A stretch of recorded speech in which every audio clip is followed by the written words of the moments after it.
Thank you, Mayor. Thank you, Mr. Chair. Thank you for this time to share some information with this body.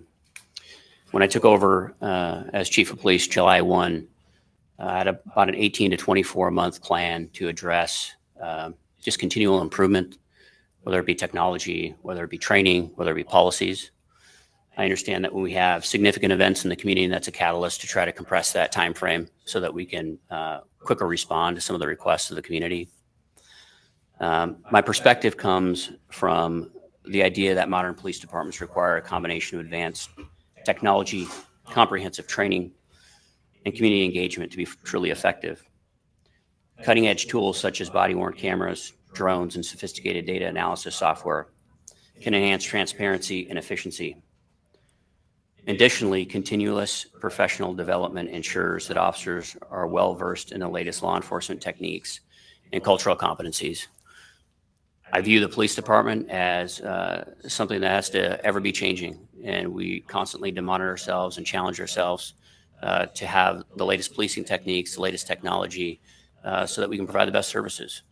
And when I look at the things over the 18 to 24 months originally that I planned to address, there were areas of hiring, training, policies, supervision, discipline, management, and oversight.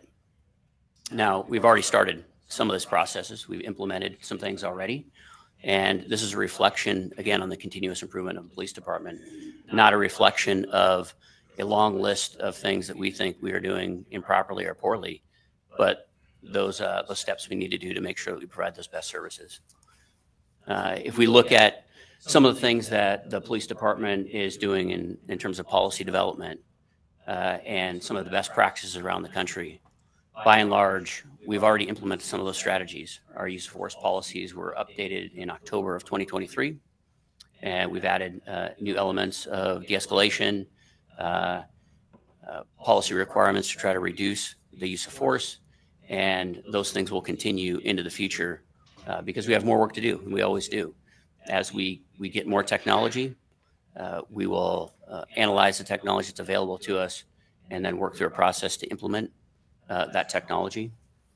I've had the opportunity to work in 11 different states to implement various different policy changes, specifically focusing on areas of internal affairs investigations, use of force training, policy manuals, crowd control, academy training, and even tactical operations.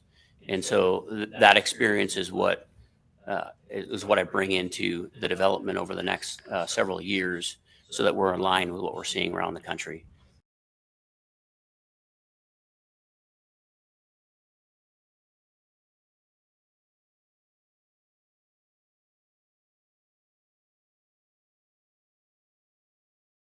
I wanted to hear more about, there was in your press conference, there was a discussion about third party.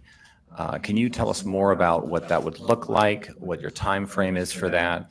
And I understand that's something that's relatively new for us, but if you could give us any more information about how you see that happening. I'll answer that question if that's okay. So there are two outside or third-party investigations that were announced. One would be the normally internal affairs review of what happened, and this is typically an internal APD disciplinary review. That is something that will be overseen by a third party to ensure that is done with full objectivity, just to reassure everyone that this is an APD investigating itself. The second one is a more comprehensive review of APD's policies, training, et cetera, to make sure that APD, and the goal of that is to then produce recommendations for anything that APD could do differently. If there are more tools the officers could have in their toolbox, if their tools could be refined, to find out what those things are. So those are two separate outside reviews that would occur. The timeline for them, there's a required timeline for the internal investigation, the internal review, which is, the chief can speak more specifically to what that timeline is. So that one needs to happen very quickly. So right now we are looking to find, figure out who should do that, create a list, and then go from there. The second one is going to be a bit of a longer process. That one will likely require potentially a full procurement process. We're working through that right now because there are charter requirements for how we can get contracts. So we are moving as quickly as we can with sensitivity to process.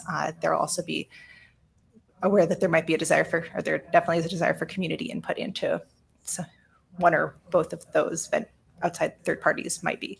So moving as quickly as we can, but not being hasty because we want to do both of these things right.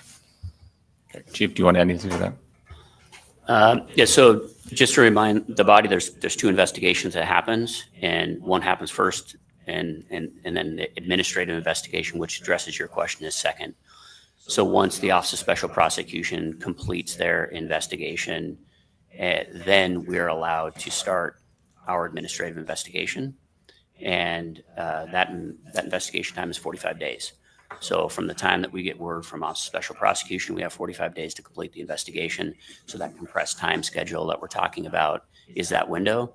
What makes it particularly challenging is since we don't have a date, we don't know if in 2 weeks or 3 weeks that the Office of Special Prosecution is going to get back to us. If they take 3 months, that 45-day window doesn't start for 3 months. So when we're trying to find somebody to help us with that administrative investigation, the start date is an unknown time. We can just give them, when we do have a start date, it's a very short window to come in and complete it.